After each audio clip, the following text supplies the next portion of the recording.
대강전을 맞이하여서 예수님의 탄생 이야기와 함께 뗄래야 뗄 수 없는 핵심적인 인물 한 명을 꼽으라고 한다면 아마도 세례 요한은 반드시 포함되는 인물이 아닌가 싶습니다.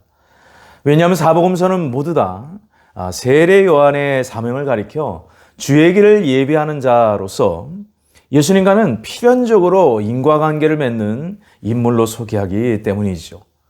오늘 저와 여러분이 읽은 이 누가복음의 특별한 이유는 예수님과 요한의 엄마 뱃속의 그 수태 이야기에서부터 그 관계를 설명하고 있다는 점이 특별합니다.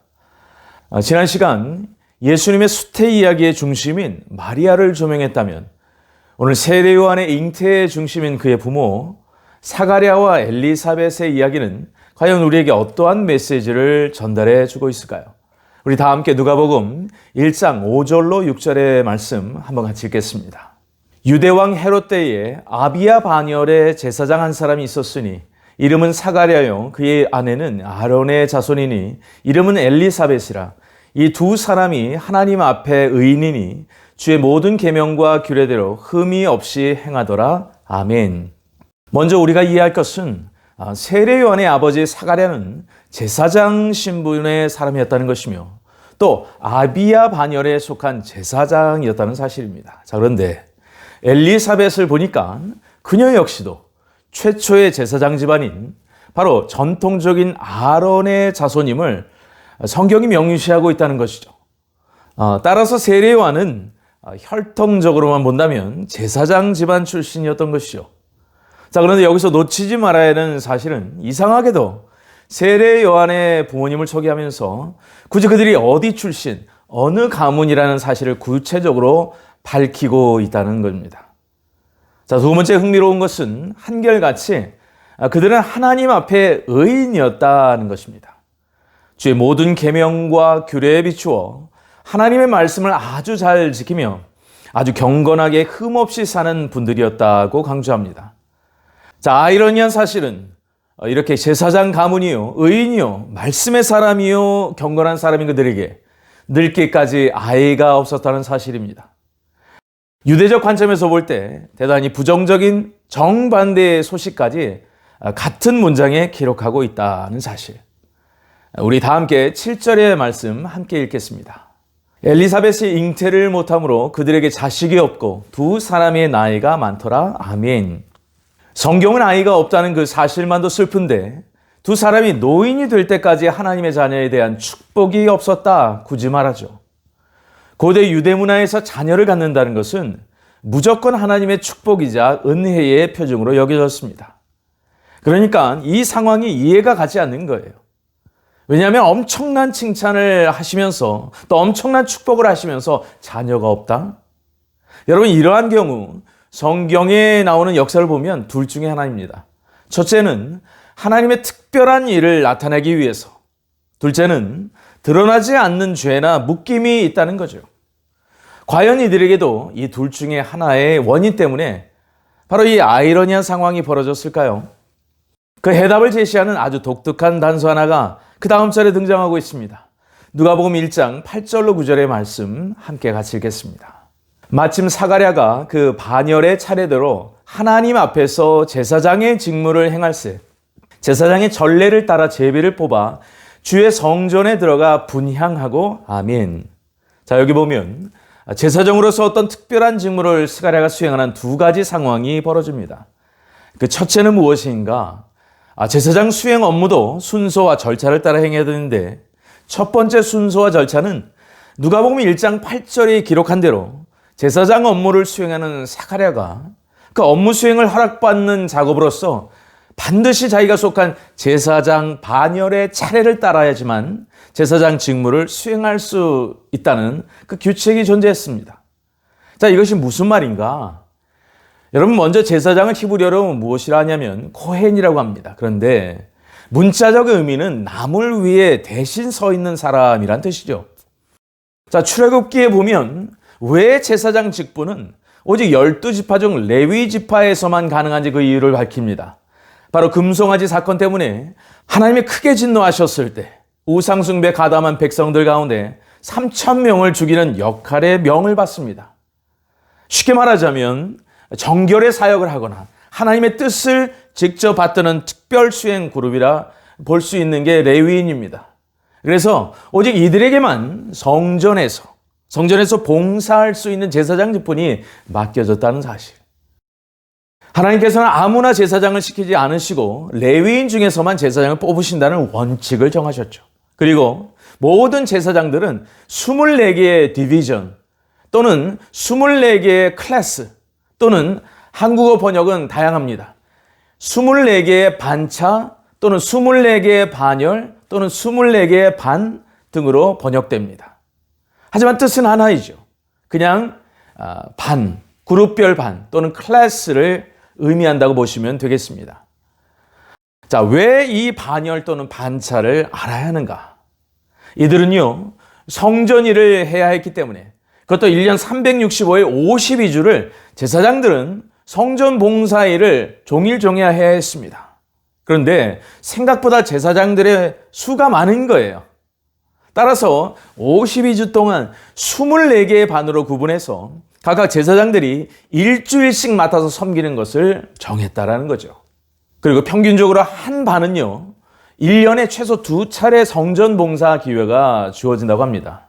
물론 제사장들은 자기만 원한다면 특별한 절기에는 모두 다 참여할 수 있었고, 최대 명절, 여러분 잘 아시는 초막절에는 24개의 반열의 제사장들이 모두 성전에 필수적으로 와야만 했었다는 거죠. 자, 그런데 이렇게 성전 봉사를 일주일씩 지정하여서 제사장 임무를 24개 반으로 정리한 사람이 있었습니다. 하나님의 마음에 합한 사람 다윗이었죠. 자, 이것이 오늘 본문의 처음 제사장 사가랴를 소개하면서 누가복음 1장 5절에 뭐라 말씀하시는지 기억나시나요? 우리 다 함께 누가복음 1장 5절 그리고 역대상 24장 10절의 말씀 같이 읽겠습니다. 유다왕 헤롯 때에 아비야 반열에 제사장 한 사람이 있었으니 이름은 사가랴요. 아멘. 7째는 학고수요. 8째는 아비야요. 아멘. 자, 다윗이 정한 24개 반열을 보니 그중 제사장 사가랴가 속한 반열은 24개 반열 중에 8번째인 아비야 반열입니다. 우리는 여기서 이런 질문을 던져보게 됩니다. 왜 주님 이렇게까지 세례 요한의 아버지의 제사장적 직분을 그렇게도 강조하고 계시는가? 이렇게까지 섬세하게 밝히는 특별한 이유가 있는 것인가? 자, 두 번째, 앞서 우리가 읽었던 누가복음 1장 9절 말씀에 제비 뽑기에 대한 언급이 나오죠. 이것이 무슨 말이냐면 1년에 2번씩 각 제사장 반마다 차례로 돌아오게 된다고 말씀드렸습니다. 그때 예를 들어서 아비야 반열 차례가 왔다 손치면 아비야 반열 제사장에서 뽑힌 제사장들은요, 각각 또 제비를 뽑아서 여러 임무들을 배정하는 작업이 들어갑니다. 사랑하는 성도 여러분, 제비를 뽑는다는 것은 하나님의 뜻을 반영하는 증거임을 성경이 명시하고 있죠. 예를 들어서 성경에서 새로운 땅을 분배할 때 제비를 뽑았습니다. 또 첫 번째 이스라엘 왕을 뽑았을 때 제비를 뽑았습니다. 또 아사셀 염소를 전정할 때도 제비를 뽑았고요. 뿐만 아니라 가론 유다 대신에 주님의 새로운 12번째 제자인 마띠아를 뽑을 때도 제비를 뽑죠. 물론 제비 뽑기는 모든 하나님의 뜻을 반영하는 유일한 방법은 아닙니다. 하지만 당신의 뜻을 인간들에게 정확하게 알리시기 위해서 제비 뽑기를 부분적으로 허용하시기도 한 것은 분명한 성경적인 사실이라고 볼 수 있죠. 그래서 첫 번째 제비 뽑기에 걸리면 제단 청소와 제단에 불을 준비하는 일을 맡게 됩니다.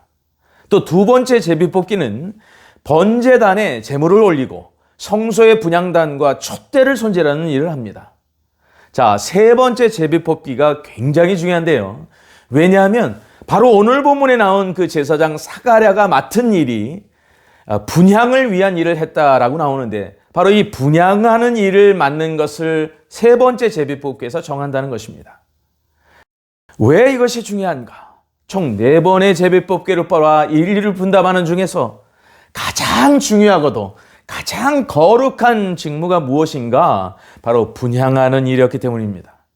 자, 그런데 평생에 단 한 번도 세 번째 제비뽑기에 뽑히지 않는다면 죽을 때까지 해보지 못하고 죽을 수도 있는 가장 거룩한 분향의 직무일을 지금 누가?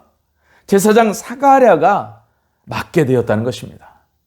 자, 그렇게 되면 이 분향의 제사장이 하는 일은 자신의 친구 중 또한 2명을 분향 보조 제사장들을 뽑는다고 합니다. 왜냐하면 한 명의 보조 제사장은 향을 채운 금대접을 손으로 들고요. 또 한 명의 보조 제사장은 번제단에서 가져온 타는 숯을 금삽으로 퍼서 가지고 옵니다. 오늘 본문 9절에 보니까 주의 성전으로 들어간다라고 말하는데, 한 가지 오해하지 말 것은 이 성전은 성전 건물 전체를 말하는 게 아니라 헬라어로 나오스라는 단어를 사용합니다. 이것은 항상 지성소를 포함하는 성소를 가리킬 때 말하는 것을 나오스라고 하지 성전 건물 전체를 말하는 게 아니었어요. 자, 오늘 누가복음은 이 2명의 보조 분향제사장들이 기술되어 있지는 않습니다. 그 이유가 있습니다. 왜냐하면 성소에 휘장을 열고 들어가면 왼쪽에 금으로 만든 불을 킨 메노라가 보입니다. 또 오른쪽에는 12개의 떡을 쌓아놓은 떡상이 보이죠. 그리고 정면에 배치된 것이 분향단이란 겁니다. 왜 2 보조 제사장에 대한 언급이 없냐면 그들은 분향단 위에 번제단에서 가져온 숯불을 깔고 금대접에 향을 정리한 후에 바로 밖으로 나가게 되어 있습니다. 자, 그렇다면 누구만 남습니까? 오직 성소 안에 제비 뽑힌 아주 주된 분향 제사장만 남게 된다는 것입니다. 그리고 그 주인공이 오늘 본문에 나온 사가랴였다는 것이죠. 자, 이때 성소 밖에서는 어떤 일이 벌어지는가? 누가복음 1장 10절로 11절의 말씀입니다. 모든 백성은 그 분향하는 시간에 밖에서 기도하더니 주의 사자가 그에게 나타나 향단 우편에 선지라. 아멘. 사실 분향은 금대접에서 향을 한 움큼 꺼내 분향단의 숯불 위에서 태우는 작업입니다. 성전 제사에서 가장 거룩한 시간이 바로 이 분향의 시간이라고 하는 이유가 무엇일까요? 분향하게 될 그때에 성소 안은 완전히 분향의 연기로 가득 차게 되는데, 마치 그 모습이 구름이 사방을 뒤덮는 바로 그 성소의 공간을 꽉 채우게 되는 상황이 발생하게 됩니다. 중요한 것은 바로 이 시간에 누가? 모든 백성이 같이 밖에서 중보 기도를 하는 사건이 벌어집니다.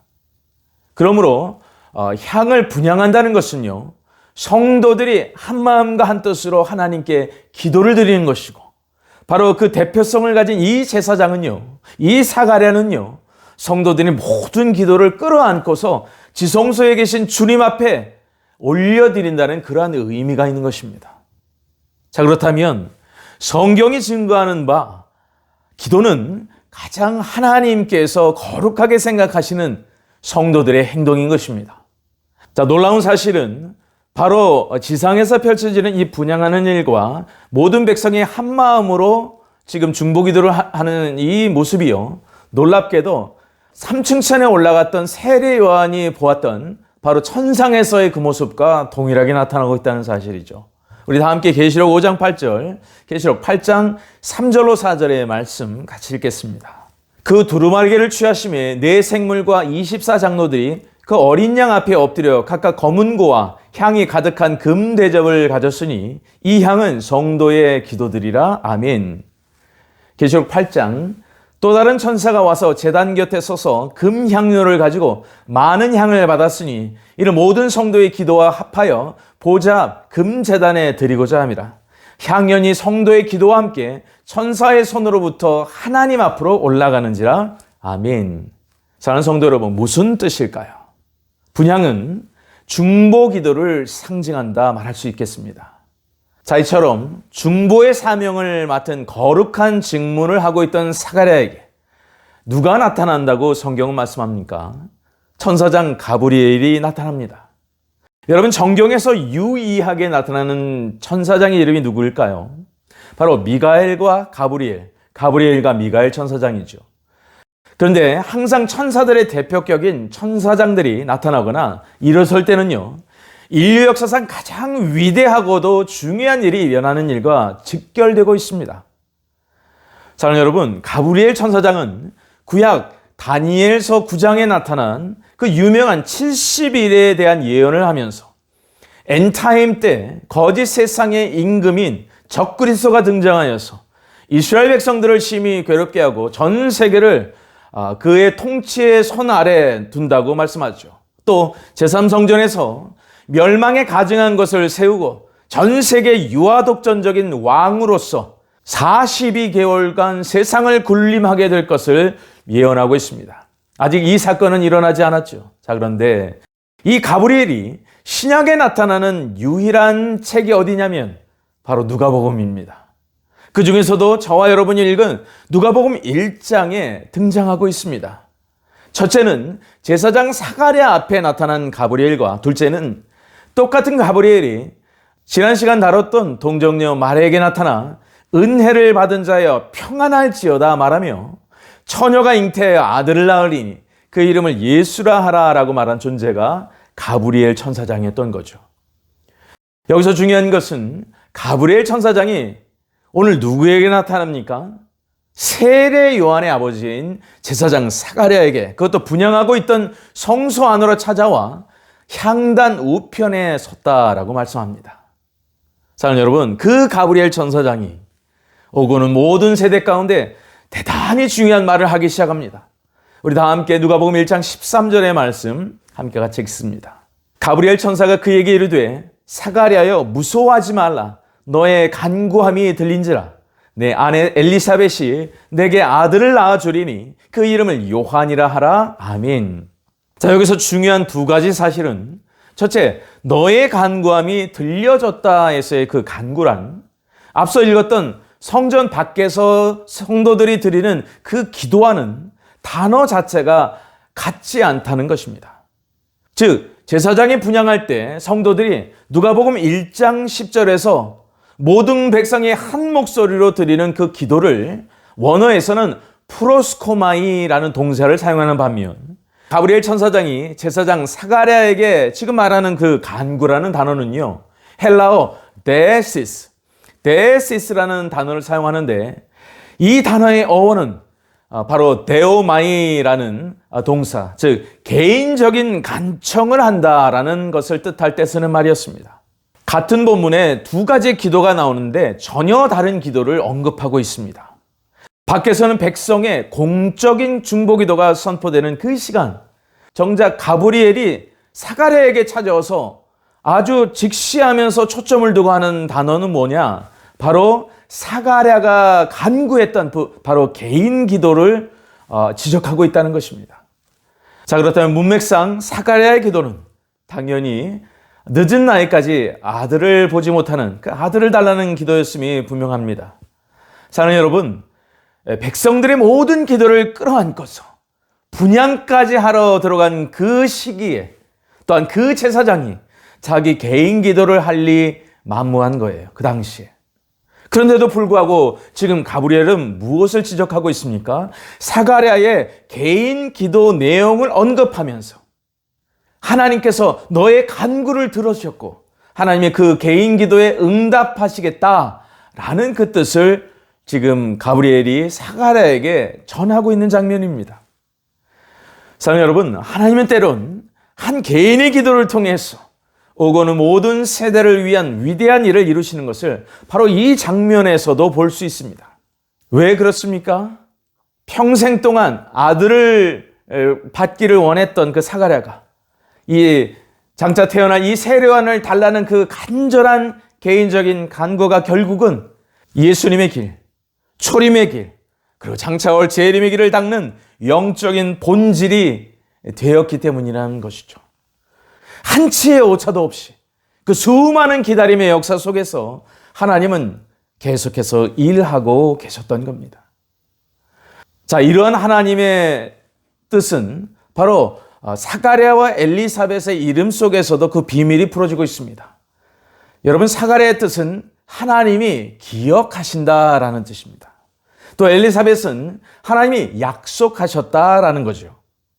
그들의 이름만 보아도 지금 제사장 사가랴와 엘리사벳은 이를 대구원 역사 속에서 어마어마한 아들을 잉태하는 사건을 경험하고 있는 겁니다.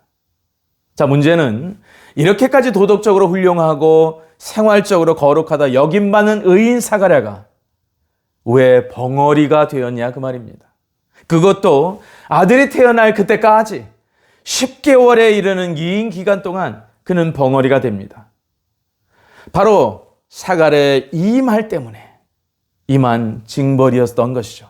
누가복음 1장 18절의 말씀 한번 같이 읽겠습니다.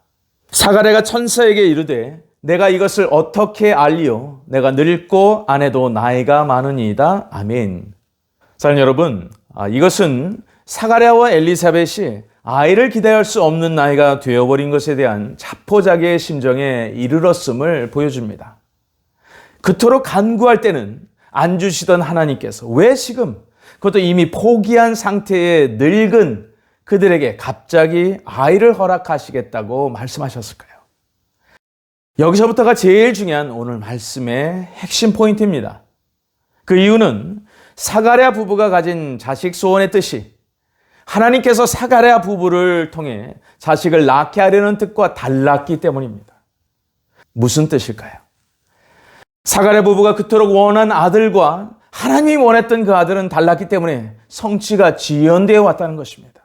다시 말해 사가랴 부부의 인간적인 뜻이 포기에 이르렀을 때 비로소 크고 넓고 위대한 하나님의 뜻은 작동되기 시작한다는 것을 말씀하고 있는 겁니다.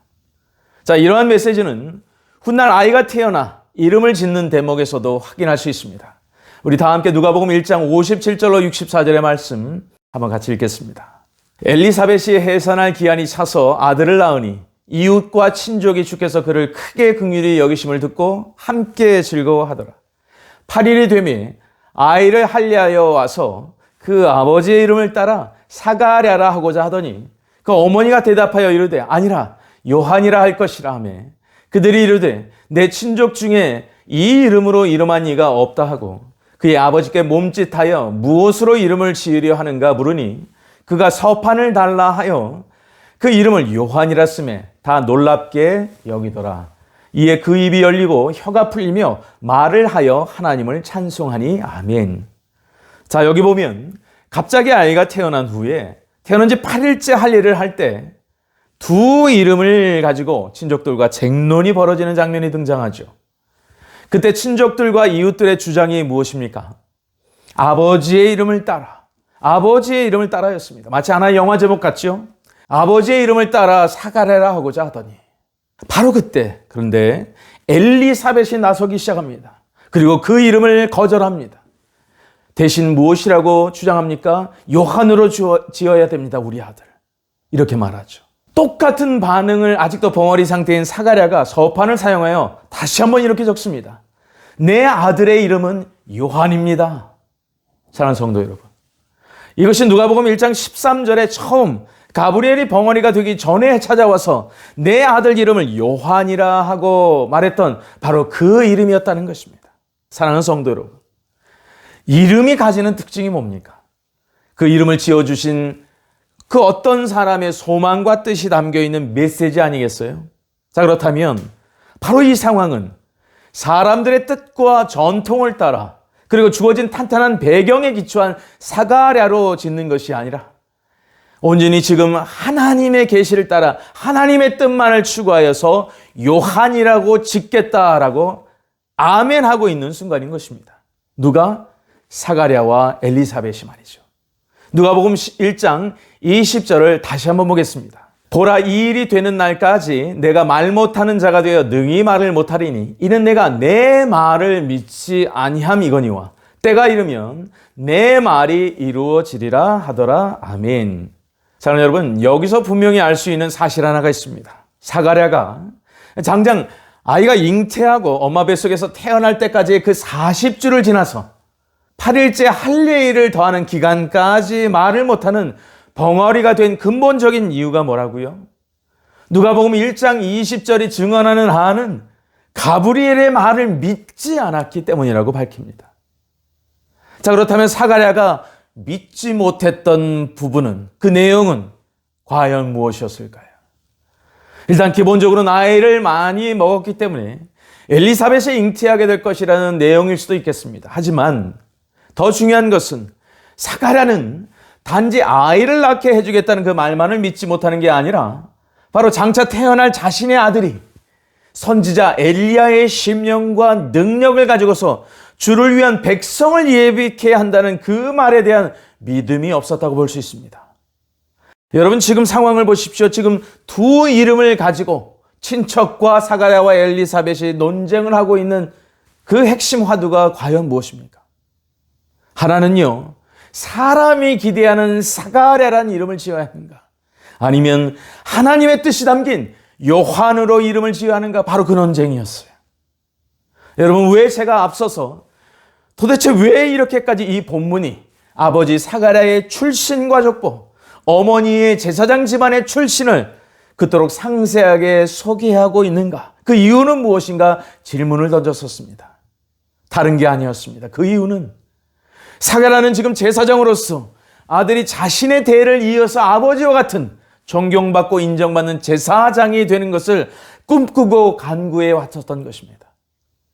이것은 이웃과 친척들의 그 사가랴란 이름으로 이름 짓기를 원하는 반응을 그대로 대변합니다. 하지만요, 그건 인간적인 사람들의 기대와 바람이었다는 것입니다. 하나님의 뜻은 그게 아니었어요. 사람들의 생각과 달랐습니다. 하나님의 생각은요, 이 아이가 구약의 마지막 책인 말라기서에 등장하는 그 예언자 엘리야의 예언의 성취자가 되기를 원하셨던 게. 우리 다 함께 말라기서 4장 5절로 6절의 말씀 같이 읽겠습니다. 보라, 여호와의 크고 두려운 날이 이르기 전에 내가 선지자 엘리야를 너에게 보내리니 그가 아버지의 마음을 자녀에게로 돌이키게 하고 자녀들의 마음을 그들의 아버지에게로 돌이키게 하리라. 돌이키지 아니하면 두렵건대 내가 와서 저주로 그 땅을 칠까 하노라 하시니라. 아멘. 말라기는 구약의 마지막 성경으로서 주전 430년의 인물입니다. 그런데 자, 여기 보면 선지자 엘리야를 너희에게 보낸다라고 말씀합니다. 여러분, 선지자의 임무가 무엇인지 아십니까? 깨우는 자입니다. 회개케 하는 자예요. 분명하게 말라기는 엘리야를 가리켜서 그리고 선지자라는 그 책무를 밝히고 있습니다. 자, 그런데 선지자에 대한 대단히 중요한 원칙 하나가 있죠. 우리 아모스서 3장 7절로 8절의 말씀 한번 같이 읽겠습니다. 주 여호와께서는 자기의 비밀을 그종 선지자들에게 보이지 아니하고는 결코 행하심이 없으시리라. 사자가 부른즉 누가 두려워하지 아니하겠느냐? 주 여호와께서 말씀하신즉 누가 예언하지 아니하겠느냐? 아멘. 자, 무슨 말일까요? 선지자는 하나님의 말씀을 선포하고 예언한다, 그 말입니다. 그리고 그 내용은 부정적일 수도 있어요. 또한 긍정적일 수도 있습니다. 중요한 것은 하나님은 선지자들을 통해 또는 그 영성을 사용해서 많은 사람들로 하여금 죄에 대해서는 회개케 함으로 하나님의 심판을 두려워하게 그 경각시키는 일과 함께 또 복된 소식에 대해서는 그 어떤 상황 속에서도 타협하지 않고 하나님의 마음과 뜻을 온전히 선포하기를 원하는 데 있다는 것입니다. 네, 그렇습니다. 지금 이 세례요한은 아버지의 대를 이어서 제사를 지내며 사는 제사장이 되는 것이 아니라 이 세례요한은요, 예언자의 영과 능력으로 주 앞에 먼저 와서 아버지의 마음을 자식에게 거스르는 자를 의인의 슬게 돌아오게 하고 주를 위하여 세운 백성들을 준비케 하는 바로 그 선지자적 부르심, 바로 그 예언자적 부르심을 지금 주고 계신다는 것입니다. 가난하고 억눌린 백성을 탄압하는 그 불의한 권력에 맞서서 죄에 빠져 있는 사람들을 회개시키고 나아가 세상의 왕이 아닌 하늘의 왕, 진정한 메시아가 이 땅에 오심을 선포하는 바로 참된 그 예언자가 되기를 하나님은 바라셨다는 거예요.